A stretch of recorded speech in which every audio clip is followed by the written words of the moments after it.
RITC Cybersecurity, empowering businesses with robust cybersecurity protection.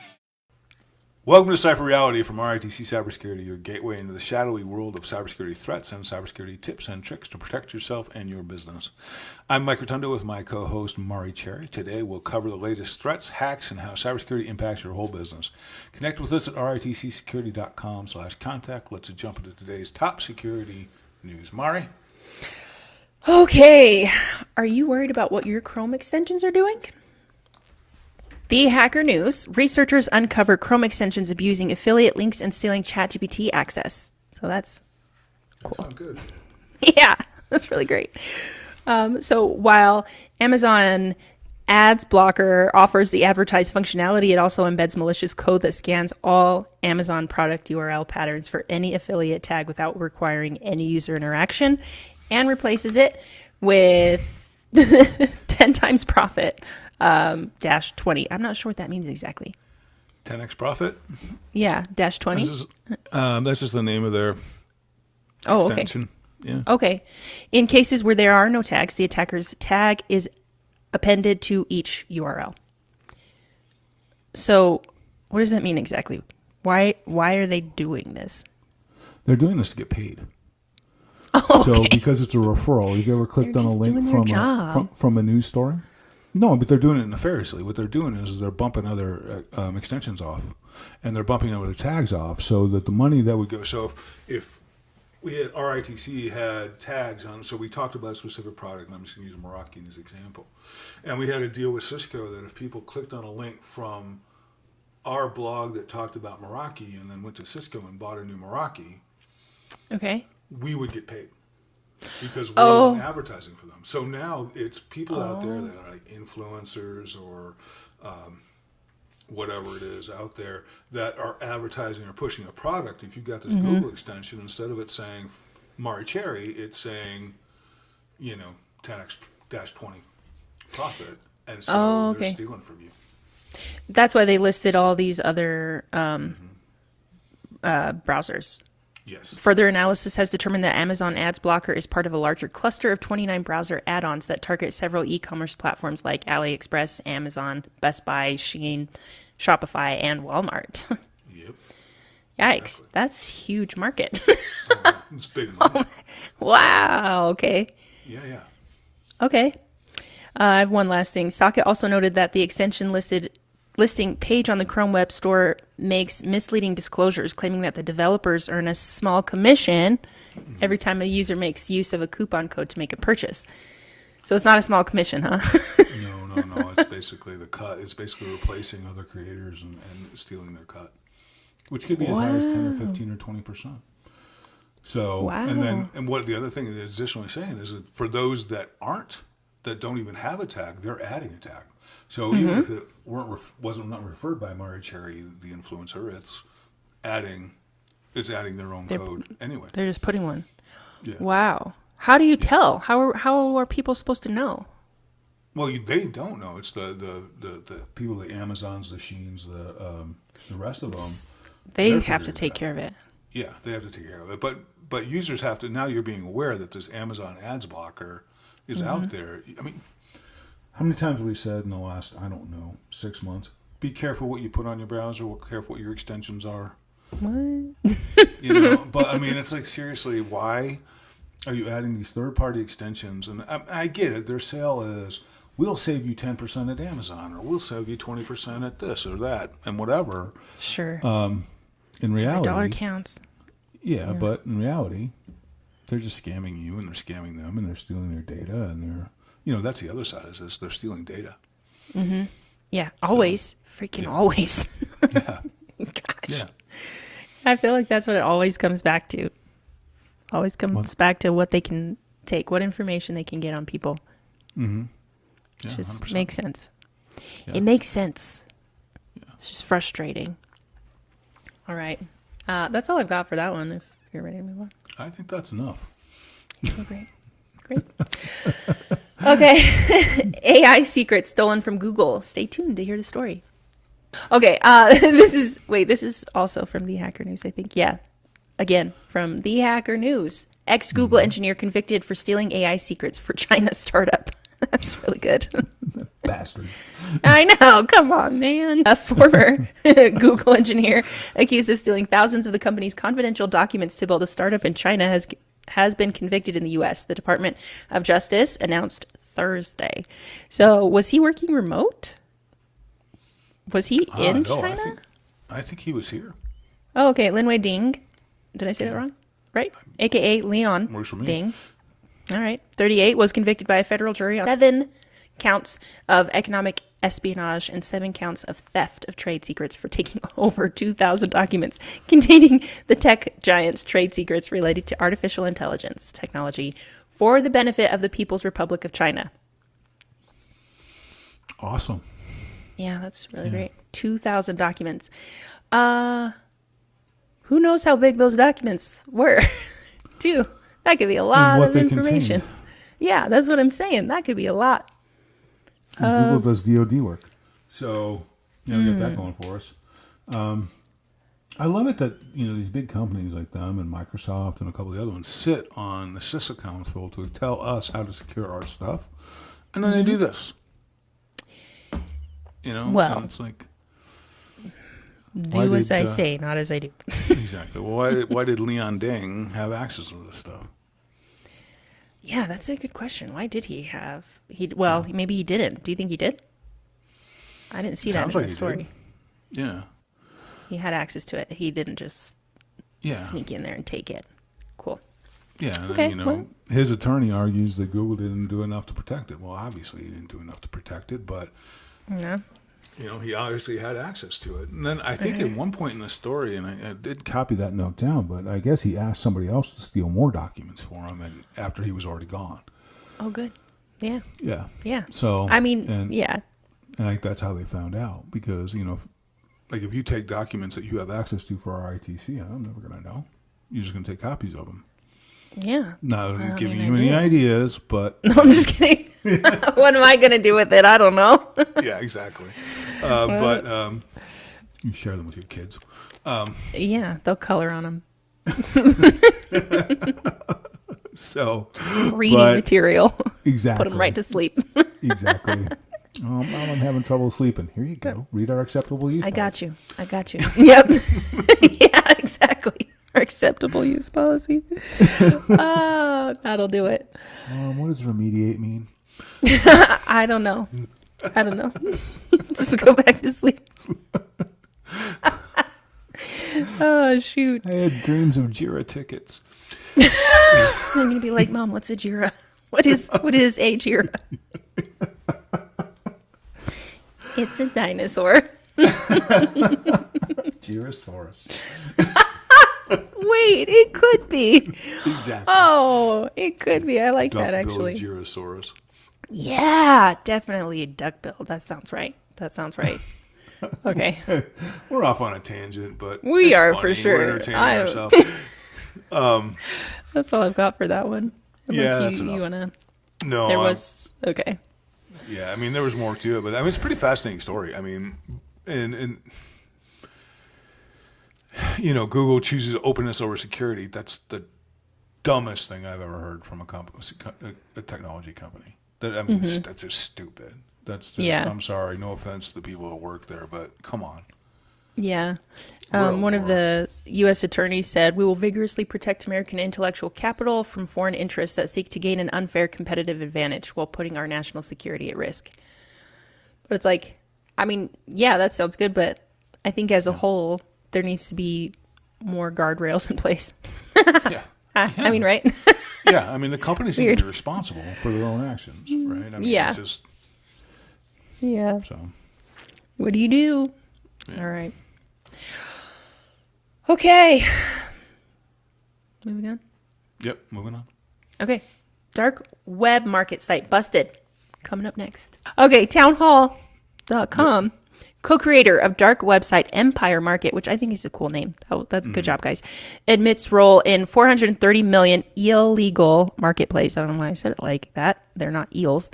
A Virginia man who co-created and operated Empire Market, a dark web marketplace that enables users to anonymously buy and sell illegal goods and services, which we know that exists, has pleaded guilty in Chicago to a federal drug conspiracy charge.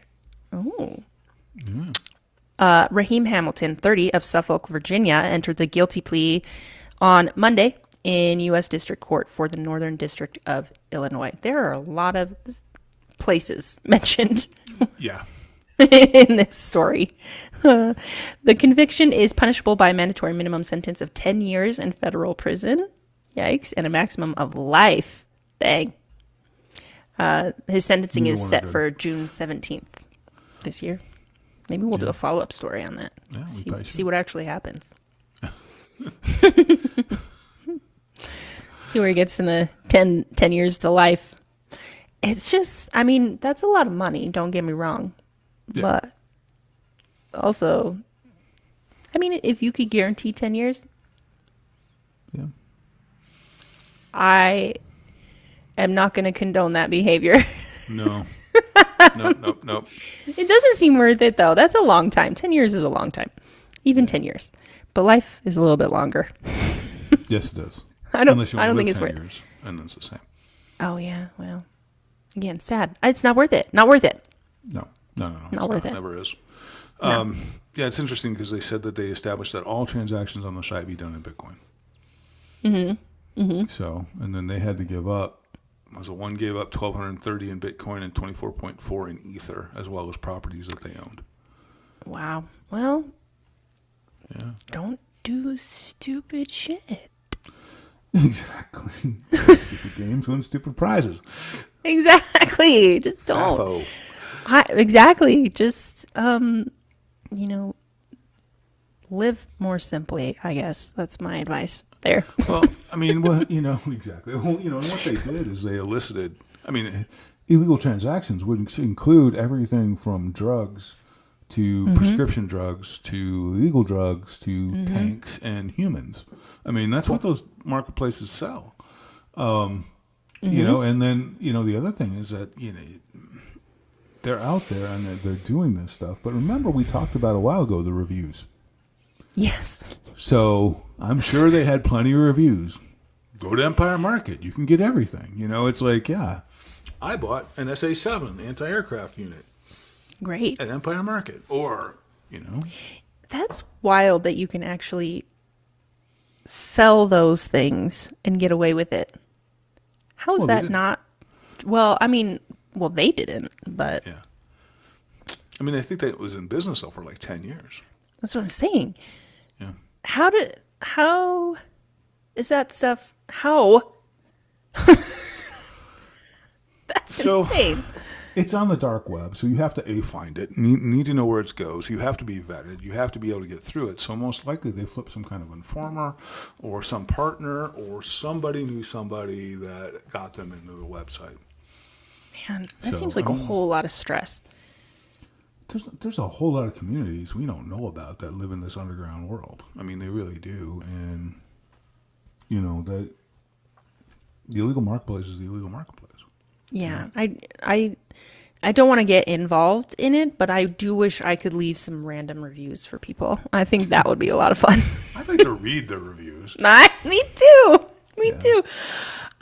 We should see if we can get our hands on some of those reviews. Okay. All right. Moving on. How secure is your business really? All right. This is from techradar.com. How secure is your business really? New survey claims 90% of enterprise AI systems could be breached within 90 minutes. Zscaler found many businesses can be breached in less than 2 hours, and after that could lose their sensitive data in mere minutes. Yeah, because once they get in there, obviously. When enterprise AI systems are tested under real adversarial conditions, they break almost immediately.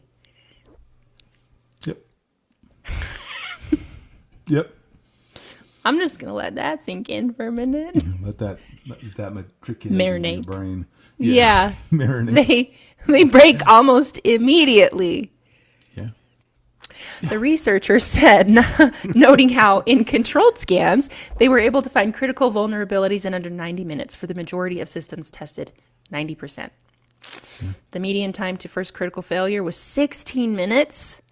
And in most extreme cases, the defenses were bypassed in a single second. Great. That's real great. Oh, God. That's real great. I have so much hope. So much hope.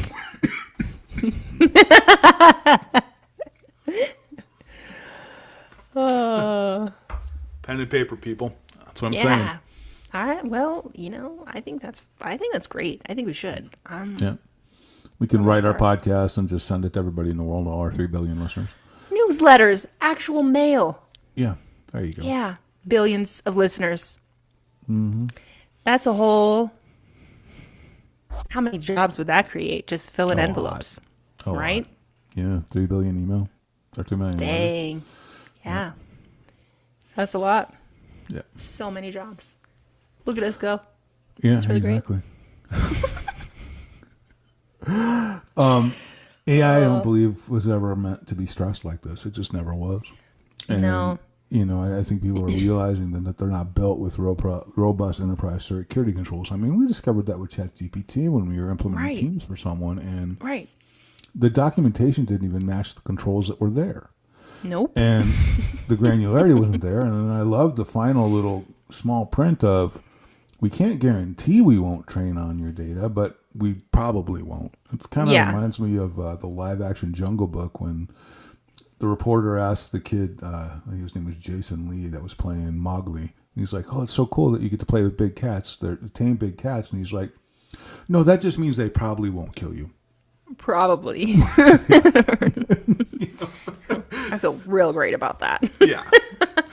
Yeah, probably won't. Oh my gosh. Just probably. I mean, well, people just like the adrenaline rush, I guess. Adrenaline junkies. I think that's a big issue. I won't call it an issue, a thing with all of these, dark web hackers. Yeah. I think they just got, not all of them. I won't say all of them. Not all of them, because we know not all of them. But I think some of them just got bored. Yeah. Maybe I'm wrong. They want the challenge. They want to prove they're smart. They want to, some of them are downright criminals, but it has to be more than a desire to be a criminal to be a dark web hacker. I mean, you got to have a skill set. Yep. Anyway, back to the story. Yeah. Sorry, we're tangent filled today. Yeah, we are. Goodness. Good luck with that, guys. I'm sorry. Yeah. Okay. That's all I've got, though. AI activity increased 91% year over year to 3,400 applications. That's a lot. And finance and insurance remain the most AI-driven sector by volume, making almost a quarter of all AI ML traffic. Technology, education also blew up on this range 202% to 184%. Do you think those are accurate numbers? Where are they pulling this information from, do you think? I think they're just looking at the number of additional applications that have been created and then extrapolating a number to it. So if you but the problem is that percentages are deceiving. If I've got something, I've got 2 of something, and I go and I've got 6 of something, well, that's a 200% increase. Yeah. So. Yeah. But. Depends on. Okay, yeah, there's some context that's missing a little bit. Yeah. That could. But it always sounds impressive. Yeah, that's for sure. Yeah. That's for sure. And how much of them are actually being utilized too? I'm curious. Yeah. Like, because it just said they were created, right? Mm-hmm. Did I hear that right? Yeah. So how much of them are actually being used on a regular basis? Exactly. I don't know. That's a great question. But, the fact is we still know that they were not created to be stress tested. They need to be buried inside something. They need to have some serious controls around them. And I think what you're going to have to go do is you're going to have to lock your AI module on a secure VLAN and stipulate what ports it can communicate on and what VLANs can communicate to it. Okay, so why aren't they doing that? Why isn't this being done? Because the AI propaganda machine has sold that, is this great tool that's bulletproof and we'll take care of all the security for you and we'll do that, this, that, and the other thing. not going to last, though. People understand that, right? They're not going to be able to outrun that forever. No, they're not. So maybe then it'll be done. I don't know. Yeah, I mean, but it's going to come down by individual company by company. I mean, I know some companies that are probably locking these things down really hard, but then there are some companies that, especially smaller companies that don't have technical expertise that we deal with, that are just like, oh yeah, it's an AI tool, it's fine. It's the same people that believe it's the sentient being that's, thinking and feeling for you and all this kind of stuff. In reality, it's just a probability machine that is, right. Taking the most right answer. Yeah. I see why people may lean toward that, though, because if these programs are built to mirror humans or be agreeable to humans, I mean, that'll sink their hooks in pretty deep. Oh yeah, yeah. I mean, and they're meant to flatter you. Right? Yeah. Huh. So. Oh well. So I think it's just one of those things we have to learn. We have to learn the hard way. Yep. Apparently. Yep. Cool. Yeah. So it's just the problem is it's been sold, and I keep coming back to this end all be all. It's just not, and people are either too intellectually lazy, or they buy the hype. But it's not just AI that people buy hype about everything. Remember those what are they, Yeti tumblers or whatever? They were like these cups that were like $16. Stanley's, is that what it was? Yep. Yeah. And then people beating the hell out of each other to get this pink Stanley cool. I mean, it's like some of them are so expensive too. Yeah, some of them are so expensive. I don't have one. I never bought one. Yeah. I have an Owala. Is that was given to me. Yeah. I didn't even buy it. And I don't know what that is. So it's a cup. Yeah. But yes, I'm pretty sure Stanley. I've seen some that were like thousands of dollars. Yeah. For a freaking That's cup. Crazy. A freaking cup. Yeah. Yeah. That's out of control. Liquid. Yep. I mean, it keeps it cool for a long time, but I promise you there are other cups that will do the same thing. Yeah. Or you can drink faster. Or you can do that. Add some more ice into it. Yeah. It's not that big of a deal. It's water. It's clean water. Yeah. Yeah. Take a deep breath. Goodness. I do that with my kids. They'll be like, this water's old. And I'm like, put ice in it. What are you talking about? This water's old, dude. Yeah. So, yeah, I'll just put some ice in it.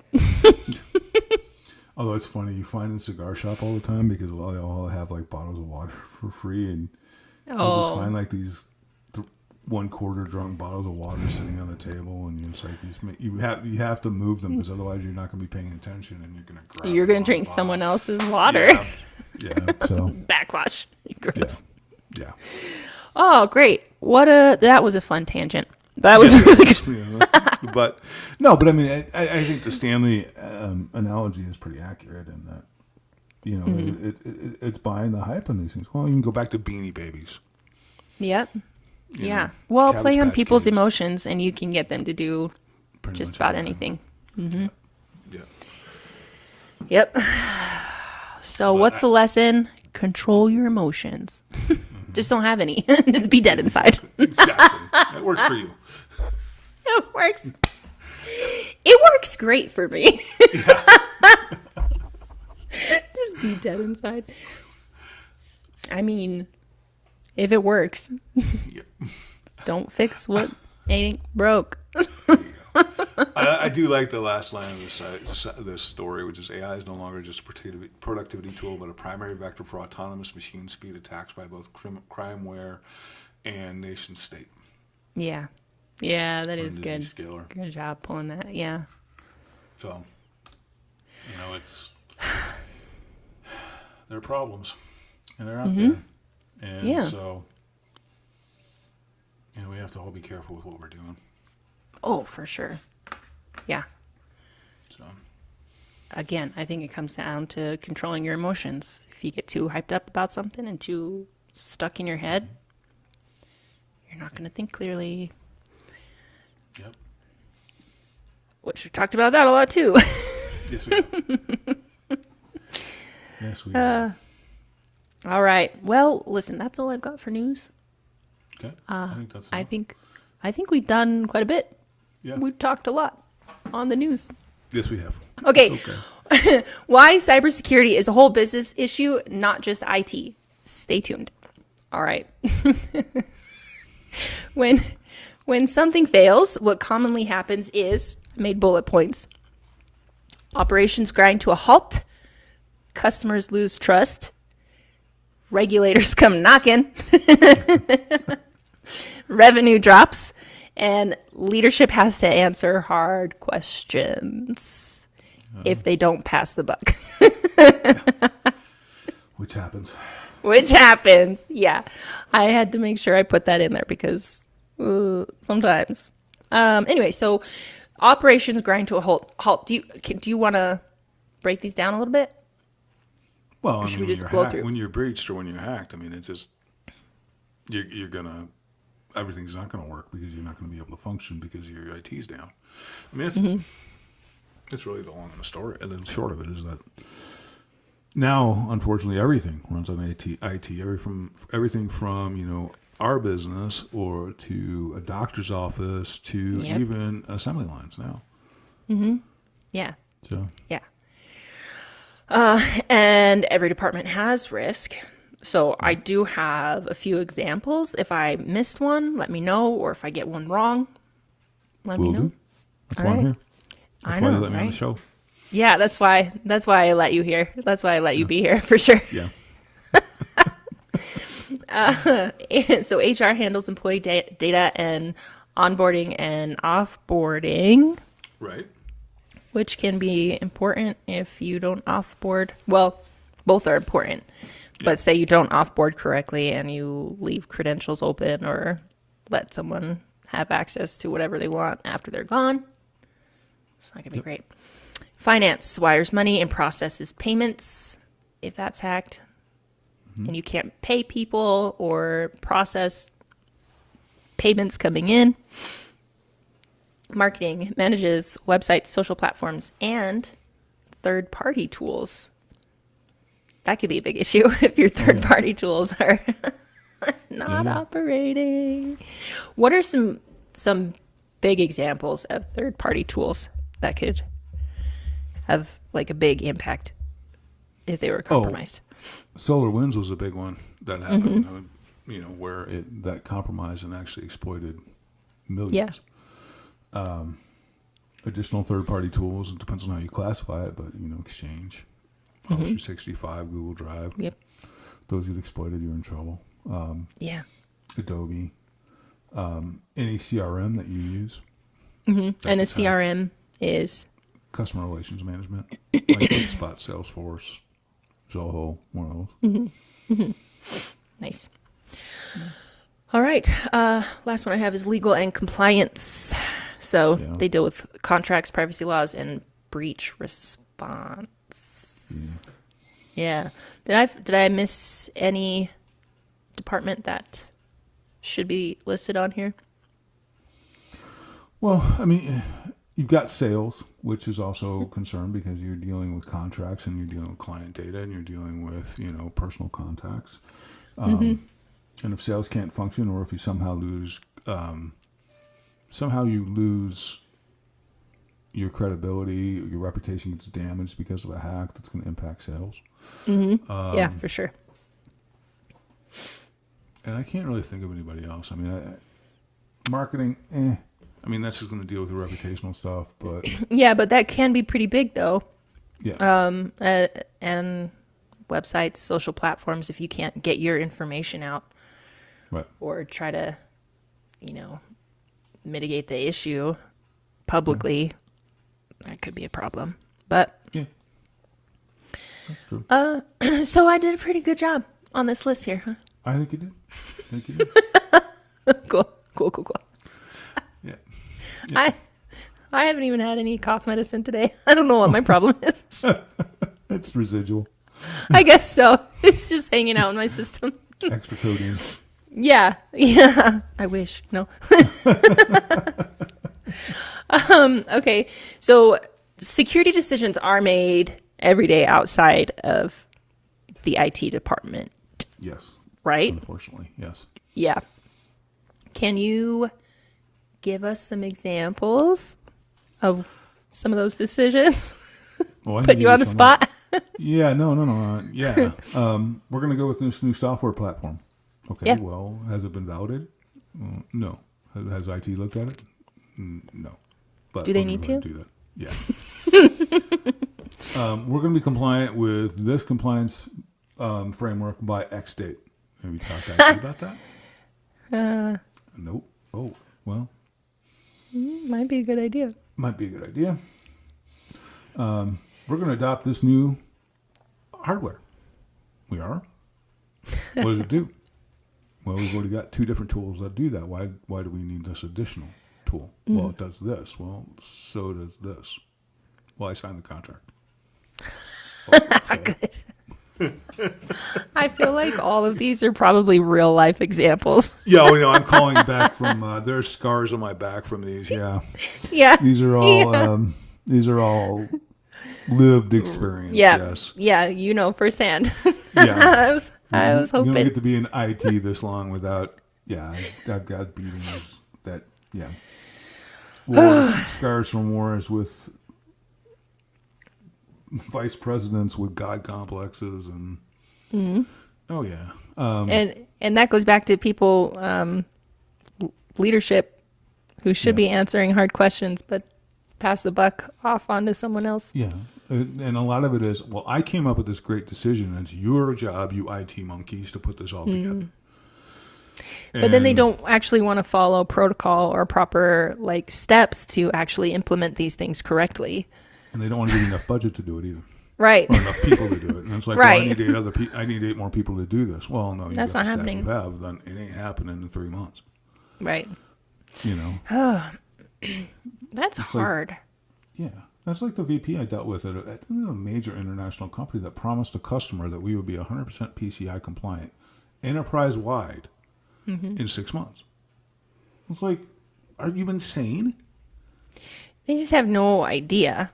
Yeah. No idea. And that's why training is really important, even for your executives. Well, and you also need a process in place is that no contract can be signed for a technology without IT sign-off.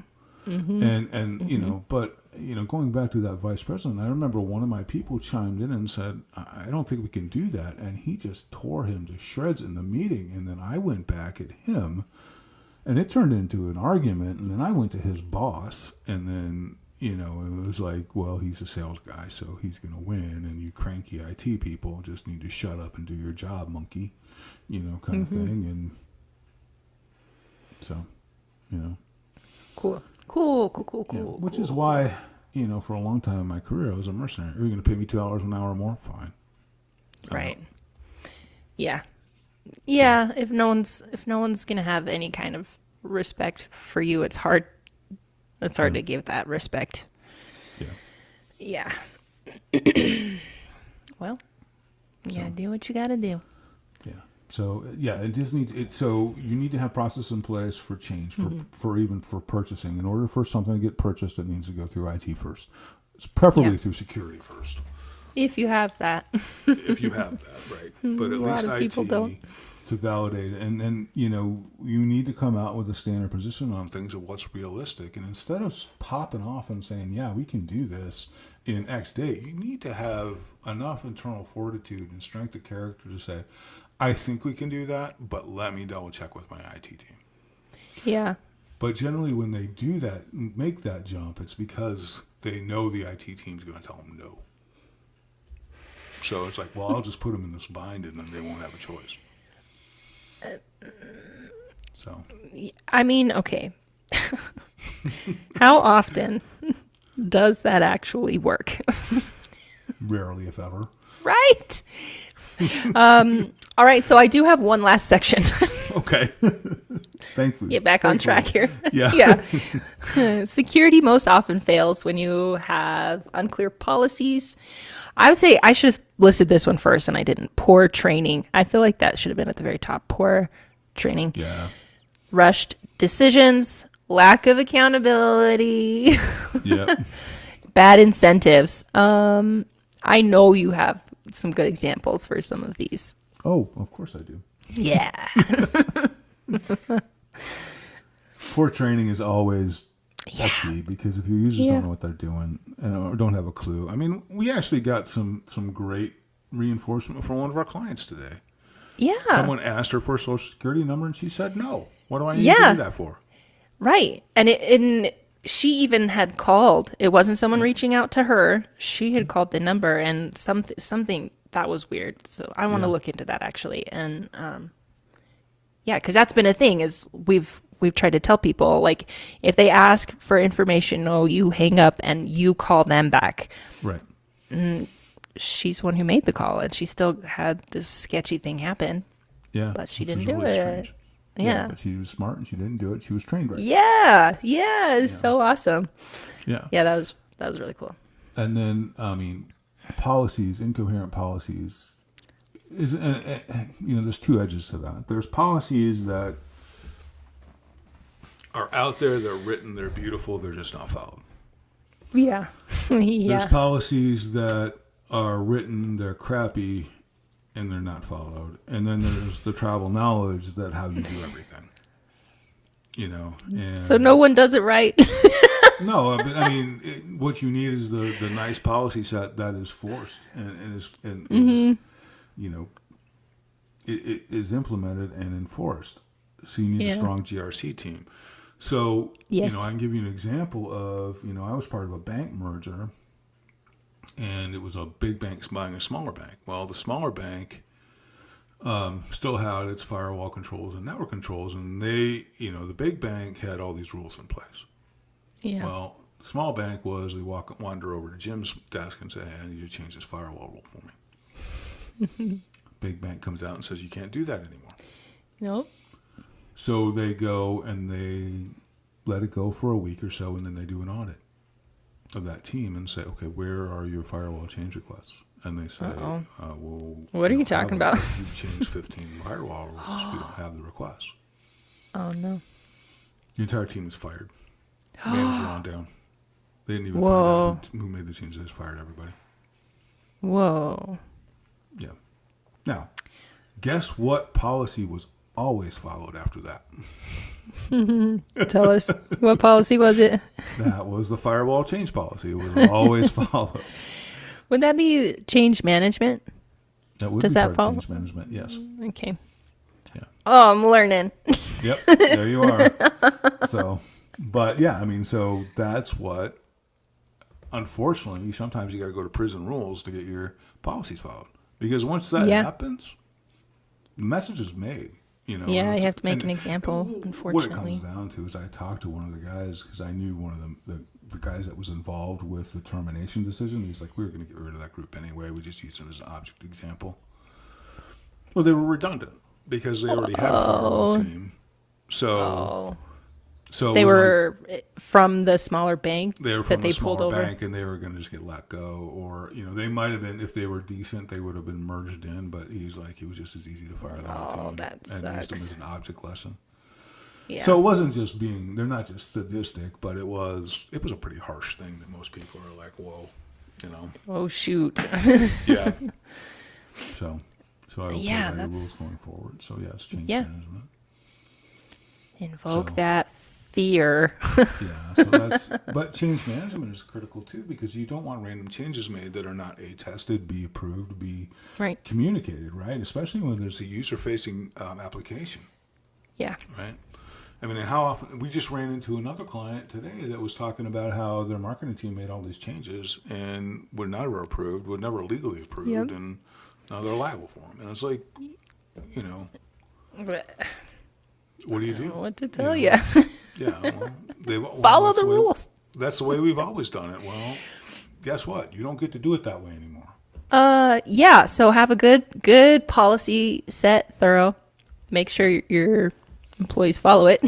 Exactly. That's always a plus. Training. More training, probably. Yeah. Not just once a year. Nope. No, because how often do things change? How often do teams change? Once a year isn't enough anyway. Yeah. I mean, if every quarter. Yeah. Oh, okay. Onboarding every quarter. Like if I took a test for something once a year, I'm not.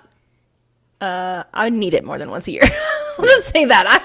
I would need the reminder. I would need the refresher for sure. Yeah. We're all busy. Yeah, I would forget. Which is why I like the new method that's come out. Instead of quarterly, it's instead of like a 15 or 20 minute one every quarter, it's a 5-minute one every month. Yeah. That's so easy too. That's so easy. Mm-hmm. Mm-hmm. That's a good idea. That's great. Yeah, I think so. Anyway, you have anything else? No, I think that's it. But I mean, it is a whole business thing. I mean, everybody has to be rowing in the same direction. And other things like SOC 2 audits, everybody thinks it's just an IT audit. It's an entire company audit, and you have to be doing the right thing the right way. You've got to have policies and procedures, and it's all nice that we all have tribal knowledge. There's always going to be a certain amount of it, but it should really, if it's something that's standard practice, it needs to be documented. Yep. All right, let's end this thing. Yeah. It's out of control. Oh, yeah. Don't miss next week's episode of Ciphered Reality, where we discuss news you need to know in AI news, risk solutions, and shadow IT. Be sure to look for our videos on X, LinkedIn, Instagram, and Facebook. Remember, cybercrime is bad. Love RITC Cybersecurity. Thanks for listening to the Ciphered Reality podcast. Say goodbye to the good folks, Mari. Goodbye.